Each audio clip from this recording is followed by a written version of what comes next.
We're getting all set up for day 2 of the Fredericksburg Christmas in July craft show. I've had a couple people ask to see what we have for sale, so here you go. Obviously we have the custom stuff area, since most of what we do is custom stuff.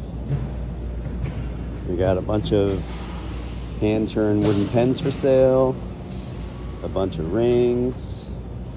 We have the lovely Mrs. Flying Woodshop setting things up. Hand-carved acacia crosses, wine caddies, different ways to open your bottles, places to put your bottles once they're opened.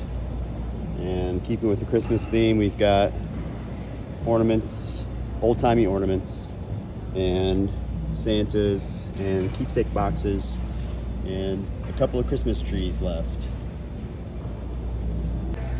So we're here today from 10 to 4. So if you're in Central Virginia, you should swing by. Thanks.